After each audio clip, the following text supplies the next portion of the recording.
Ciao a tutti e benvenuti a questo nuovo appuntamento dell'Ora del Mistero. E naturalmente di misteri parliamo e in effetti oggi citiamo anche forse una delle sigle che per eccellenza sono al centro del mistero in tutto il mondo, ovvero la sigla che caratterizza una delle organizzazioni spionistiche internazionali e naturalmente in questo caso statunitensi più potenti e più importanti, la Central Intelligence Agency, quella che comunemente chiamiamo la CIA o la CIA. Siamo davanti a un qualcosa di particolare e abbastanza anche strano, direi, fuori dal comune. Infatti si tratterebbe di un libro che per parecchi decenni è stato letteralmente censurato e bloccato dalla Central Intelligence Agency per quello che sarebbe stato contenuto al suo interno. Ma recentemente, come vedremo nel corso di questo appuntamento, ne è stata pubblicata una porzione. Una porzione ovviamente che non manca di censure e di omissis, ma che, seppur ad un costo sufficientemente elevato per quelle che sono il numero di pagine, in realtà è in vendita su Amazon. Ma qual è l'argomento che è contenuto in questo libro e che quindi avrebbe portato addirittura non solo ad una censura dello stesso, ma al ritiro immediato dal commercio di tutte le pubblicazioni all'interno delle librerie e dei portali? Vabbè, all'epoca ovviamente non c'erano i portali, ma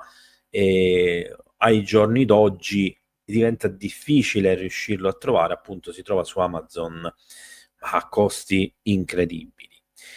Il testo è stato scritto da un ricercatore che si chiama, ve lo dico subito perché non me lo ricordo a memoria, Adam Sean Thomas, e il testo è The Adam e Eve Story, cioè la storia di Adamo ed Eva. Ma chi era questo Chan Thomas? Chan Thomas di fatto era un agente della CIA, quindi era uno che vi stava dentro e che aveva naturalmente accesso e conoscenze di non poco conto, significative, eccetera. Naturalmente un affettuoso benvenuto a tutti coloro che si sono già collegati e adesso entriamo nel vivo della questione.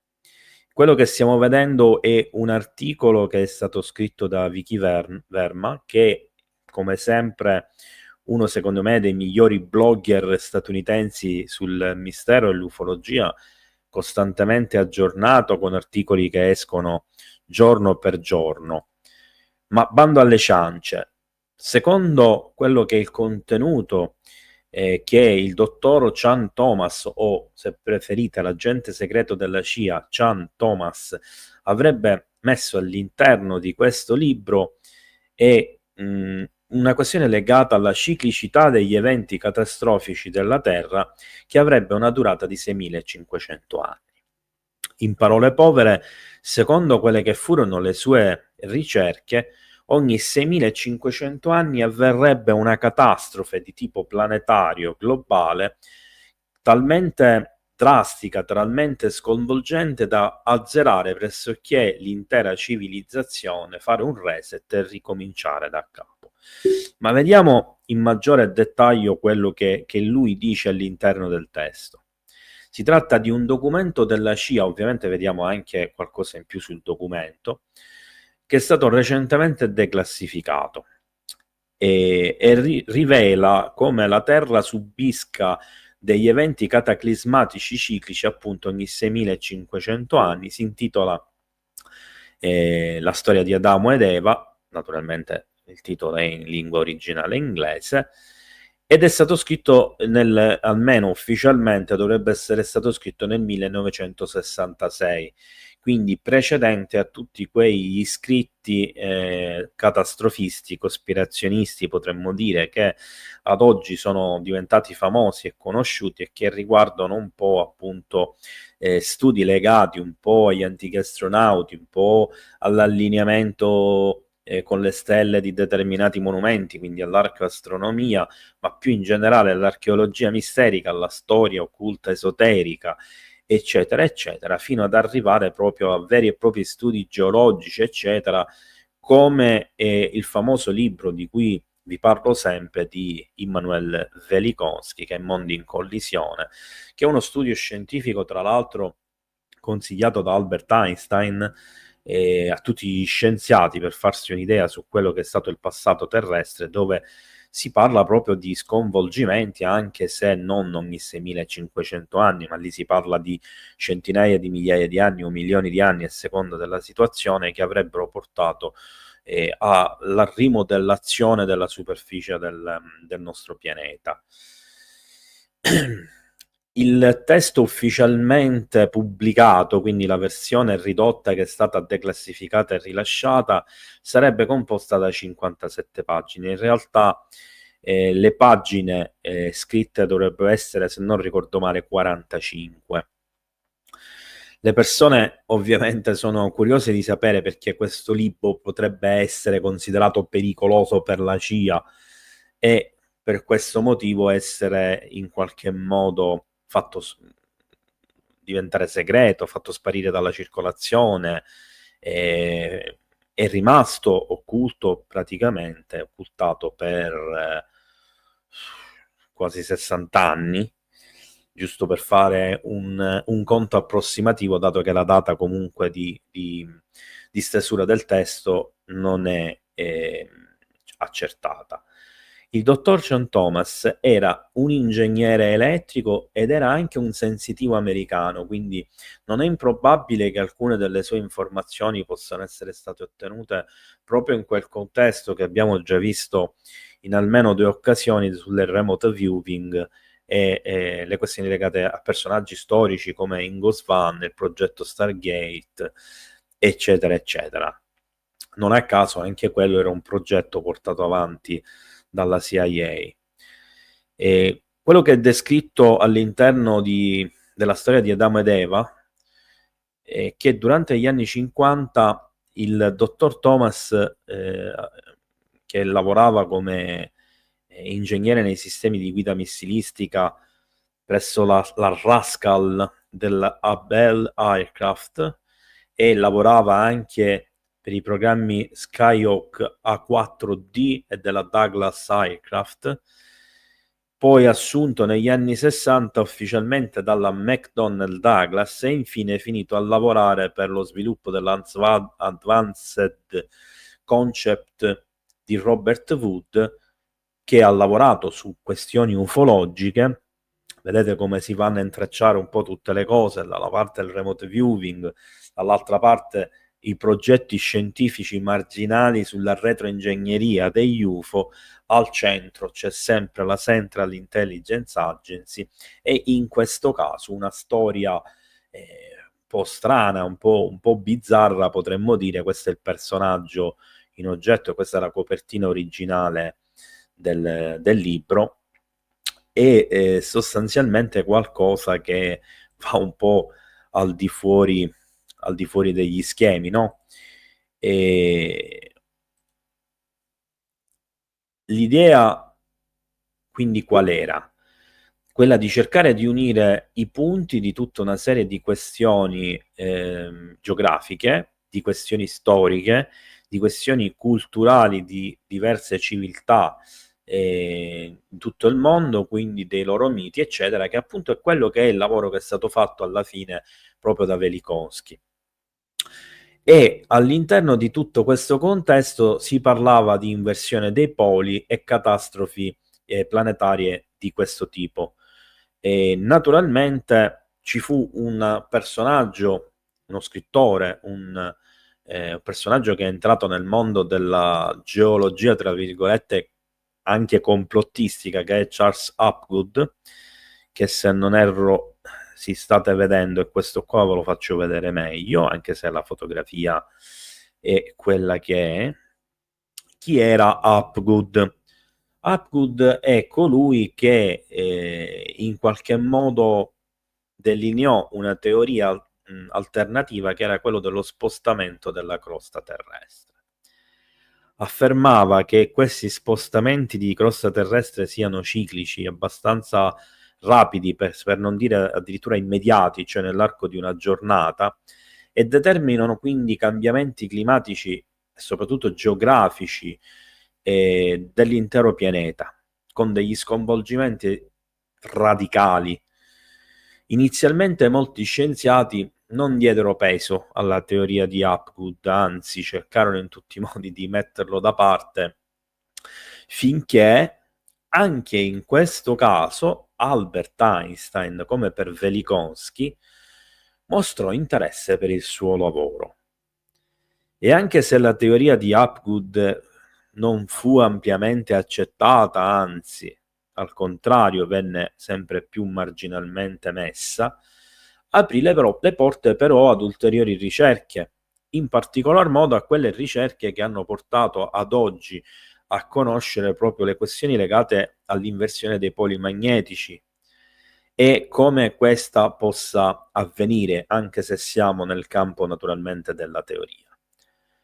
Oggi sappiamo, e lo sappiamo attraverso anche la scienza ufficiale, che i poli magnetici effettivamente si spostano, e basta fare una ricerca così in rete per vedere come spesso questi punti sono geograficamente individuabili e coerentemente si spostano nel tempo, seguendo quasi sempre una determinata linea, anche se ogni tanto sembrano impazziti. Però in queste teorie non si parla di rapidi e catastrofici spostamenti tanto da distruggere la civiltà umana, giusto per intenderci. Quindi, ritornando al libro, cosa si dice concretamente al suo interno in tal senso? Chan Thomas, nel suo libro, fece una vera e propria previsione spaventosa su quelli che saranno gli improvvisi spostamenti dei poli.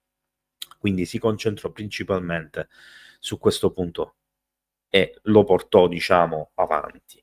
Credeva che questi spostamenti potessero avvenire rapidamente, anche in un giorno, e causare quindi grandi catastrofi e l'estinzione di intere specie. Affermò che questi rapidi cambiamenti avrebbero potuto portare enormi terremoti, eruzioni vulcaniche, giganteschi tsunami, ovviamente con conseguenze diffuse anche nelle aree magari non direttamente colpite. E questo mi ricorda molto e mi riporta anche non solo a Velikonskij, alle sue spiegazioni su quelle che sono per esempio le rocce erranti, le catene montuose gigantesche che sono emerse dal mare improvvisamente in periodi relativamente brevi, eccetera, eccetera, ma anche un'altra questione, quella per esempio descritta da Zaccaria Sitchin con uno spostamento letterale che io ho accennato nella passata live con Umberto Visani sull'Antartide e l'Atlantide, dove l'Antartide probabilmente si trovava più a nord, quindi più verso diciamo l'interno dell'Oceano Atlantico e più vicina quindi al Sud America e al Sudafrica. E che questa slittò più a sud in un momento in cui proprio per uno di questi probabili movimenti a livello planetario, l'intera calotta di ghiaccio, una gran parte della calotta di ghiaccio, che vi ricordo essere spessa chilometri e pesare quantità quasi indescrivibili, diciamo, a livello numerico, di materiale, che l'abbiano fatta spostare letteralmente in pochissimo tempo, generando quegli giganteschi tsunami che avrebbero devastato mezzo mondo e innescato alcuni eventi climatici che avrebbero a sua volta portato ad un abbassamento delle temperature, ad un innalzamento degli oceani e qua poi vedremo tra un attimo anche ad un periodo particolare che guarda caso va a coincidere anche con quel periodo protostorico, preistorico, dove viene allocato sostanzialmente il diluvio universale. E sebbene la maggior parte degli scienziati nutra seri dubbi su tali rapidi cambiamenti e sulla possibilità che questo possa avvenire, l'idea comunque ad oggi cattura l'interesse di molti ricercatori, del pubblico, eccetera, e su di essa naturalmente sono stati costruiti castelli e palazzi, potremmo dire, ma forse è più corretto cospirazioni e complotti, e naturalmente molti autori che hanno scritto dei testi poi divenuti famosi potrebbero, e ovviamente ribadisco potrebbero perché non è detto, aver avuto accesso, magari in tempi non sospetti, prima che venisse ritirato, magari una copia salvata da un privato, eccetera, proprio a questo testo di cui stiamo discutendo. Nel corso della storia della Terra, le estinzioni di massa, così come le conosciamo attraverso la scienza ufficiale, hanno spazzato via molte specie, portando in determinati periodi delle ere antiche a estinzioni paragonabili al 97 o addirittura al 99,7% delle specie, cambiando decisamente il corso della vita e della sua evoluzione nel nostro pianeta e naturalmente appunto alla ridislocazione, almeno parziale, delle terre emerse, delle acque, eccetera. E a proposito di periodo, parliamo per esempio del citato spesso in questioni legate come periodo al diluvio universale, il Trias recente. Cos'è il Trias recente? Per chi non ha studiato, diciamo, geologia, paleontologia o altre materie di questo tipo, è un periodo di raffreddamento improvviso che è avvenuto 12.800 anni fa. Quindi in una data proprio vicina a quel 10.000/600, 10.000/800 del diluvio universale. Questo periodo ha visto un forte calo delle temperature a livello globali, probabilmente per una serie di meccanismi che si sono venuti a creare. Alcuni scienziati ritengono che sia stato causato in particolar modo forse da un impatto di una piccola cometa o da un grosso meteorite, asteroide più che meteorite, e naturalmente è possibile da un'inversione dei poli. Ed ecco che ritorniamo nuovamente alla questione del testo in oggetto, della storia di Adamo ed Eva. Questi eventi chiaramente disastrosi, catastrofici anzi, meglio dire, hanno anche portato a teorie su antiche civiltà avanzate che potrebbero essere state distrutte e catastrofi improvvise che ne hanno visto l'inabissamento, come per esempio nel caso di Atlantide, di Aztlan,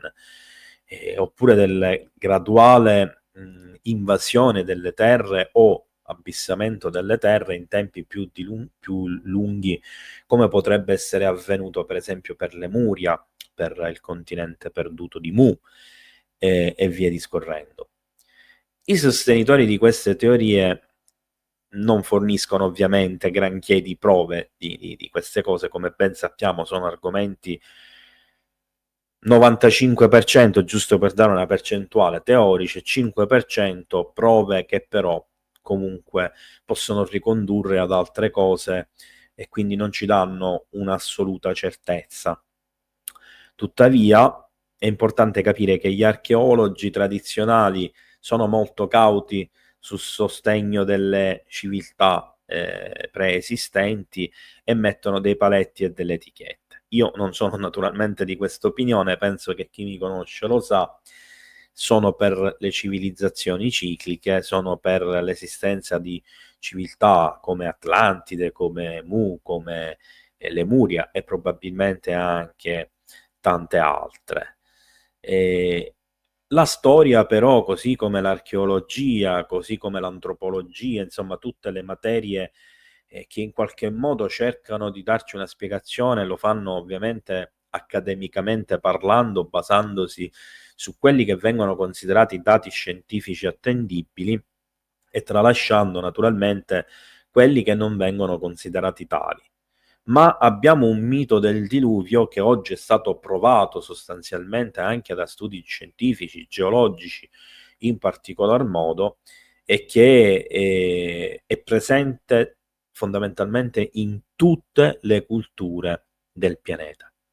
tutte le culture del pianeta, quasi nessuna è esclusa, cioè veramente le culture che non parlano di diluvio o simili, perché magari qualcuno parla di inondazioni, eccetera, ma anche lì ci potrebbe essere una spiegazione a secondo della localizzazione nel pianeta, in quale punto, perché se è vero, come diceva Sitchin, che ci fu una gigantesca inondazione causata dal distacco in blocco di gran parte della calotta Antartide, non solo si sarebbe spostata l'Antartide, non solo sarebbe rimasta una parte scoperta e quindi venendo da un clima più, tra virgolette, vicina ai tropici che al polo, probabilmente era anche vivibile, abitabile e magari c'era qualcuno anche che si era stanziato lì, si era sviluppato, eccetera, perché no proprio Atlantide, ma allo stesso tempo siamo davanti a tutta una serie di cose che spiegherebbero com'è che in alcuni luoghi, per esempio, c'è stata un'inondazione sconvolgente, in altri graduale, in altri sono arrivati solo i cambiamenti climatici o gli sconquassamenti geologici e via discorrendo. Quindi i miti del diluvio sono essenzialmente dappertutto. Giusto per tirarne in ballo uno, quello più importante, almeno secondo la nostra cultura, che è quello dell'arca di Noè, così come viene descritto nella Bibbia, che vorrei sottolineare e ricordare che viene descritto anche nell'epopea di Gilgamesh, che è ben più antica, 2000 anni almeno, e che naturalmente è molto più dettagliata, molto più particolare, che riguarda la figura sumera di Ziusudra e naturalmente una storia che è anche più da una parte avvincente, dall'altra convincente rispetto a quella biblica, che è molto più esile in contenuti e molto più magra anche come consistenza, come diciamo strutturazione del testo, come eh, anche un'altra cosa importante che mi è sfuggita, anche come lunghezza del testo. Ecco. Quando confrontiamo quindi i miti con gli eventi geologici, a volte non c'è nessuna congruenza tra le due cose. Ma nel Drias recente, appunto questo periodo del 12.800 a.C., scusate, 12.800 anni fa, c'è stato effettivamente un cambio rapido a livello climatico e parzialmente, in minima parte anche geologico, a livello globale, che ricorda proprio quello di cui stiamo parlando nel testo della storia di Adamo ed Eva di St. Thomas, di questo agente, presunto agente della CIA, di cui l'unica cosa che tra l'altro si trova facendo delle ricerche è la tomba. Non ci sono informazioni e dati di alcun tipo. Vabbè, questo è chiaro, essendo un agente della CIA, probabilmente avendo anche scritto, oltre a questo, magari altre cose importanti censurate, è stato letteralmente rimosso dalla storia. Vediamo però alcune interessanti connessioni tra questo periodo del Drias recente e quello di cui stiamo invece parlando, cioè un raffreddamento improvviso per via dello scioglimento dei ghiacci, che ricorda molto anche quello che sta accadendo in questo momento nel nostro pianeta, e che causarono un aumento significativo dei livelli del mare.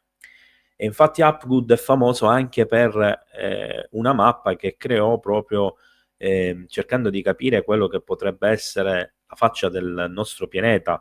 soprattutto delle terre emerse, in caso di innalzamento dell'acqua, abbondante innalzamento naturalmente.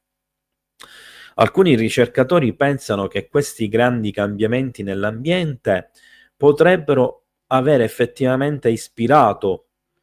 i racconti del diluvio in varie culture.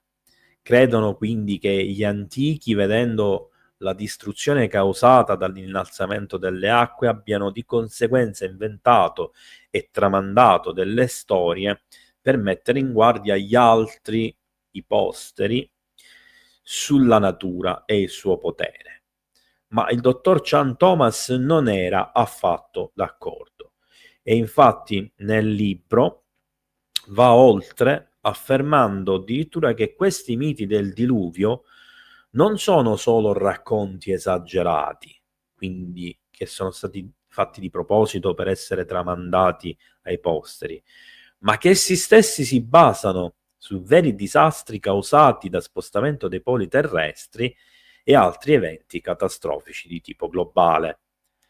E sostiene nel testo che questi miti sono registrazioni storiche di disastri passati che hanno quasi spazzato via l'umanità. E questa affermazione ricorda moltissimo quello che scrive in alcuni dei testi proprio Zaccaria Sitchin. Secondo Thomas, i nostri antenati sostanzialmente che facevano? Vado un po' avanti nel testo.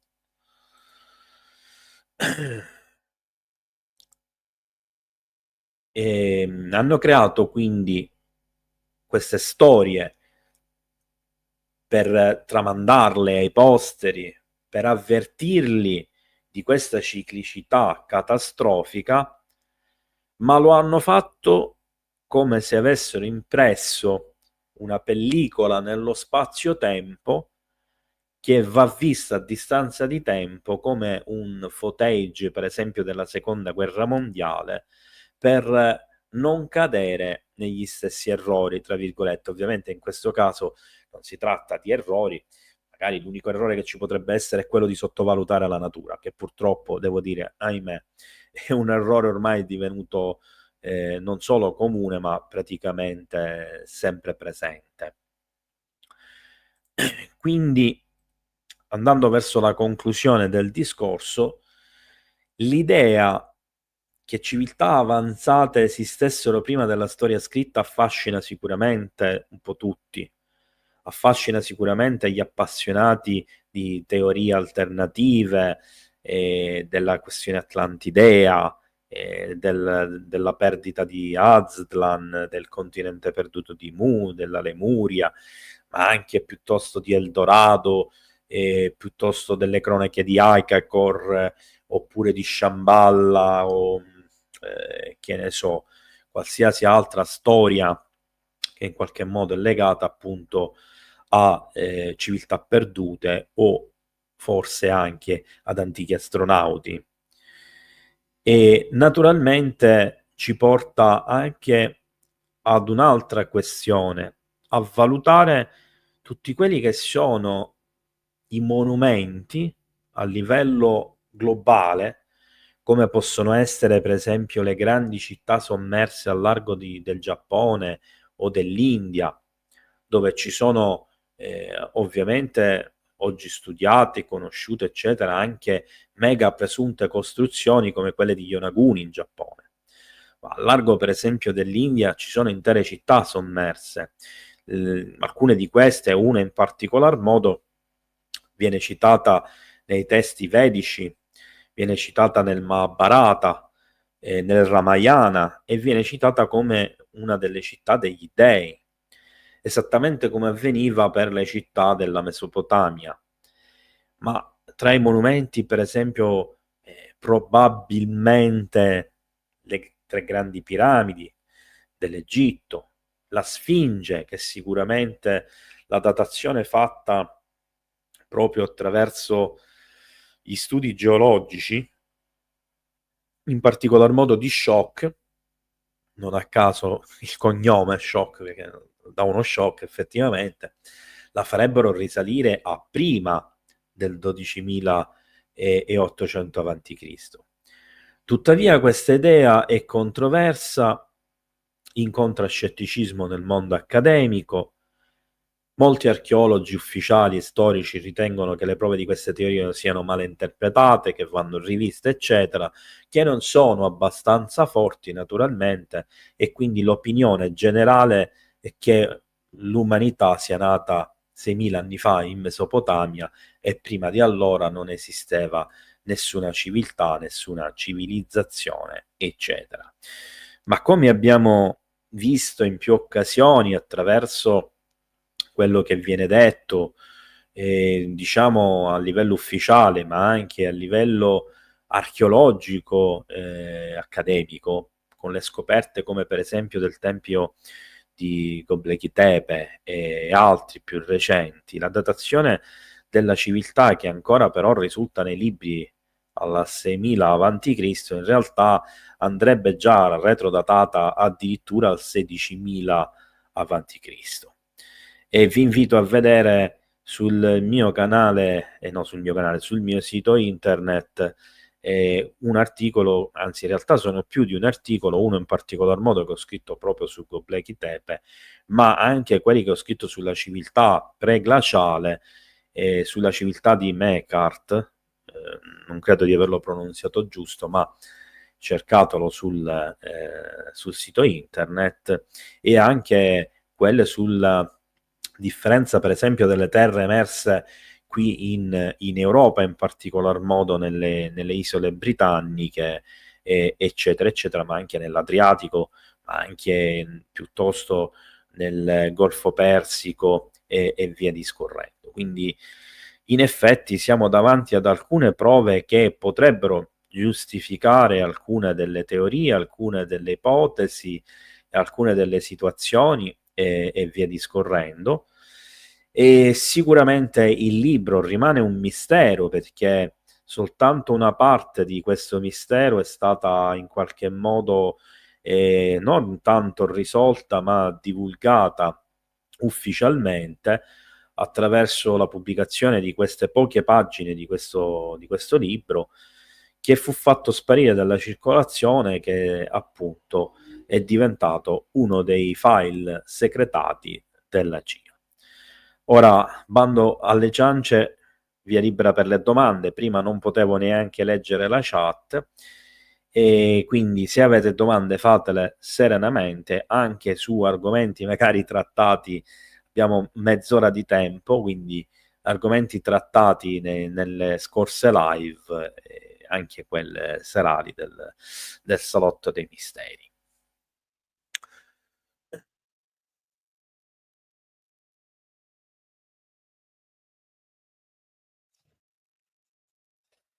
Alle mega. Allora, Ivan, non neanche le conosco, non ne ho la più pallida idea. No, dai, fate, se avete delle domande serie, fatele pure tranquillamente. Non ci sono domande? Devo dire che quindi sono stato più che chiaro allora in questa occasione, tanto da non lasciarvi spazio. Allora, nel frattempo vi dico subito una cosa: vi ricordo che la puntata di venerdì 15 non va, diciamo, come ogni venerdì, ma andrà di sabato stavolta, quindi sabato 16, perché io nella giornata di domani non potrò essere presente naturalmente in live per questioni personali, quindi l'abbiamo rimandata con l'amico e collega Massimo Cirami a sabato 16, dove affronteremo e parleremo della questione legata a questo nuovo evento della disclosure, cioè la discussione che c'è stata ieri presso il Congresso degli Stati Uniti. Se non l'avete visto, vi invito a vederla, perché parlando di quell'argomento è opportuno che già quantomeno un po' lo conosciate, e vi ricordo che sono attivi i sottotitoli in italiano, anche se da ieri a oggi sono stati bloccati già 2 volte, li ho dovuti entrambe le volte ripristinare, non ho la più pallida idea per quale motivo. Intanto ciao a tutti coloro che si sono uniti, diciamo, in corso d'opera, che non ho potuto salutare prima, e quelli che si sono uniti ora in ritardo. Allora, Libero Petrone De Nittis, che cosa c'entrano UFO con Adamo ed Eva? Non lo so, me lo vuoi spiegare tu? Visto che comunque io non ho nominato gli UFO, che non mi sembra di avere citato il fenomeno UFO in questo contesto, ma semplicemente ho citato gli antichi astronauti, che c'entrerebbero con il fenomeno degli UFO. Però E fammi capire bene la motivazione di questa tua domanda. La mia impressione sulla disclosure, Ivan, allora, premessa che sabato avremo la possibilità di parlare approfonditamente del tutto e di avere sia la mia opinione che quella di Massimo. Per quello che ho visto, perché l'ho dovuta rivedere tutta quanta, ovviamente con i sottotitoli italiani, ho dovuto prendere degli appunti, eccetera, che mi hanno tolto tantissimo tempo nella giornata di oggi e anche ieri sera, ieri notte praticamente. Devo dire che se per alcune cose, diciamo, ha confermato alcune cose già dette, e questo già un passo avanti, dicendo qualche piccola cosa in più, per altre cose è stata fortemente deludente. È stata fortemente deludente perché in realtà sono appunto poche le cose nuove che sono state dette. E ho avuto anche due impressioni che spiegherò meglio nella giornata di sabato, se me lo ricordate, che riguardano più che altro, appunto sono delle impressioni, quindi fate attenzione, lo sto specificando,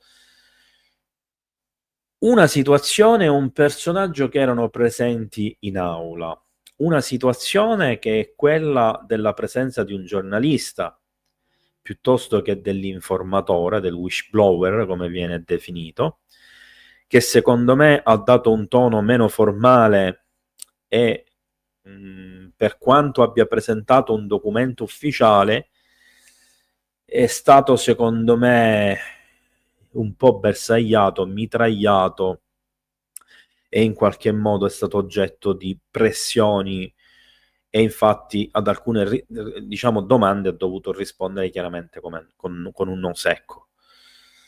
Non mi è piaciuto la presenza e l'intervento di come si chiama, Gold, quello della NASA, perché sinceramente non solo ha detto poco, non solo era ridondante, ma di fatto è quasi parzialmente andato in un paio di casi controcorrente rispetto agli altri, sostenendo che di fatto non si possono escludere che la maggior parte, la stragrande maggioranza degli avvistamenti UAP siano riconducibili a tecnologie militari, tecnologie sperimentali, a tecnologie di retroingegneria, tecnologie di sviluppo di altri paesi e via discorrendo. E questo ci porta di nuovo un passo indietro. Mentre le due presenze di Elizondo e Gallaudet per me sono state diciamo un po'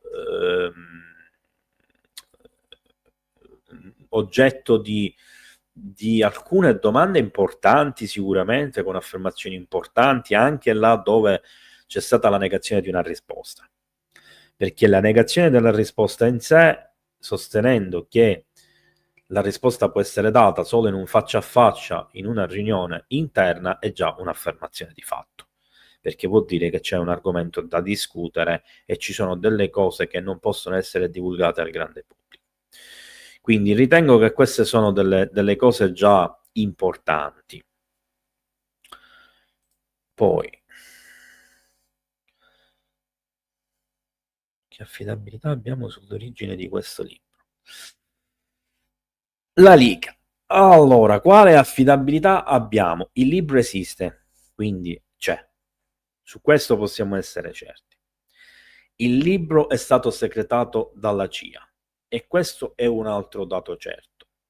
Del libro è stata rilasciata soltanto una porzione censurata e anche questo è un dato certo. Che poi il libro come testo originale avesse un qualche reale valore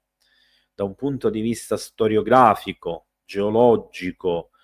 eccetera, eccetera, non penso che lo sapremo mai se non ce lo dicono chiaramente, e anche se ce lo dicessero chiaramente il dubbio rimane, e pertanto è ovvio che va preso con le pinze, le giuste precauzioni di lettura, naturalmente, e che viene valutato per quello che è un testo che ci racconta delle storie che hanno dei punti in comune con altre storie raccontate da altre ricerche di altri ricercatori messe per iscritto in altri testi. Fuori da questo contesto e da questa questione non si può provare assolutamente nulla. Anche se non è una domanda quella di Daniel, ti voglio rispondere lo stesso perché comunque è un'affermazione che implica una domanda. Molto fumo e niente arrosto per la disclosure, purtroppo ti devo dire di sì. E io nel frattempo sto ancora aspettando che mi si formuli quella domanda sugli UFO, Adamo ed Eva meglio, giusto per capire qual era la vera domanda. Se non ci sono altre domande, beh, nel frattempo vi stavo anticipando un attimino la questione di sabato. Allora, vi dicevo, sarà probabilmente sabato una lunga marcia perché c'è tanto da dire, anche se hanno detto poco, però in quel poco c'è tanto da dire. Soprattutto il come è stato detto, quali sono i contesti, quali sono gli eventi e le persone citate come Mellon, per esempio. E lì ci sarà anche qualcosa da aggiungere su quali sono i testimoni mancanti, perché ci dovevano essere probabilmente altri testimoni con un valore aggiunto e non ci sono stati. Cosa che probabilmente fa pensare che ci sarà un'altra udienza in futuro e che non finisce qui la cosa. Una cosa vi voglio dire, visto che non ci sono altre domande, poi andiamo verso la conclusione. E, c'è un fatto secondo me importante che è stato citato sia dai testimoni sia da alcuni dei membri del congresso e in più di un'occasione, in più di un contesto. Il fatto che il neoeletto presidente, anche se non è stato citato letteralmente come Trump, il neoeletto presidente e quindi il futuro governo si è impegnato ufficialmente e pubblicamente per la divulgazione di informazioni e i chiarimenti sul fenomeno UFO e OAP, l'apertura degli archivi, eccetera, eccetera, e che si deve creare il giusto ambiente che possa portare a farlo partendo proprio dal Congresso degli Stati Uniti. E sono stati dati da parte di Gallaudet, da parte di Elizondo, dei consigli, per l'esattezza 3 e 3 consigli, per cercare di ottenere il miglior risultato e fare la cosa naturalmente al meglio.